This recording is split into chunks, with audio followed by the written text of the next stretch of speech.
It's 8:30. Good morning. I'm Ian Crouch with Hunter News. Fire crews are trying to extinguish 4 hectares of grass, which is well alight at Ash Island. Fire and rescue crews were called to reports of a car being set alight in bush off Maitland Road at Hexham just after 6 o'clock. 4 trucks are at the scene. No properties are under threat. It comes after a car fire is thought to have started the massive blaze near Richmond Vale around Leggett's Drive, which burnt through around 920 hectares this week. A Newcastle teenager is expected to be extradited to Victoria today after being charged with the murder of a Melbourne man earlier this year. It's alleged the 16-year-old was one of 3 teenagers involved in the death of Paul Costa. The 43-year-old's body was found by a passerby wearing a designer suit and shoes in a suburban park at Brunswick West on July 3. All 3 have been charged with murder. Port Stephens is getting a funding boost to help fix some of their most dangerous roads. The state government is providing $3 million from the Safer Roads program to invest into off-road cycleways and lane widening on Nelson Bay Road. There's also $800,000 for 2 intersections on Lemon Tree Passage Road and $1.6 million for a 2-lane roundabout on Raymond Terrace Road. Parliamentary Secretary for the Hunter, Scott McDonald, says Port Stephens' share of the money will go over the next 2 years. It's a $70 million project this year, 172 upgrades across the state, and look, I'm really pleased that 5 of them are in the Port Stephens area. Stage 1 of a major new residential development plan for the Hunter Street Mall goes on sale tomorrow.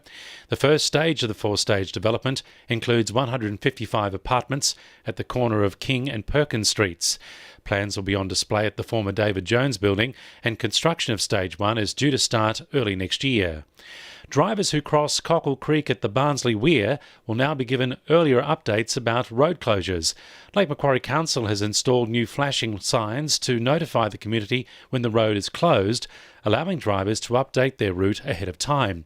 Peter Murray from Civilake says they're also trialling SMS updates for both council staff and residents. We're going to use the telemetry that's already in existence in the creek to actually trigger some electronic signals. One will operate the warning lights, an automatic warning light system, and it will also trigger SMS messages to local residents. So the whole process will make things more convenient for the local residents particularly. An FA-18 jet fighter from Williamtown will stage a spectacular low flyover of Newcastle's Memorial Park this morning. The jet will roar over the city just 300 metres above the ground as part of the service to commemorate the 77th anniversary of the Battle of Britain. Pilot Officer John Crossman from Newcastle was one of 14 Australians killed in action during the conflict. Sport for our sponsor PRD Nationwide East Maitland. The best trainers and jockeys will be in the Hunter today as the Newcastle Cup takes place at the Broadmeadow track. Australia's premier trainer Chris Waller has taken a keen interest in the race, sending in-form gelding Sayed to the Group 3 feature. Meanwhile, jockey Hugh Bowman will take the ride aboard Destiny's Kiss before heading back to Sydney for tomorrow's ride on Winx.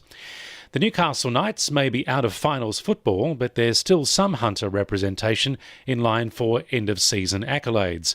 Maitland pair Sam Anderson and Matt Soper Lawler will face off against each other in the Queensland Cup preliminary final between Redcliffe and Sunshine Coast. The winner will go on to the final against PNG, with the victor to take centre stage on NRL Grand Final Day in the Curtain Raiser. And the FFA has announced they're confident the Matildas will break 14,000 for the attendance in Tuesday's friendly against Brazil at Hunter Stadium. Currently just over 13,000 tickets have been sold for the feature, well over the best crowd for the Jets last season. The Matildas enter the match in red-hot form, having won the Cup of Nations in the USA last month.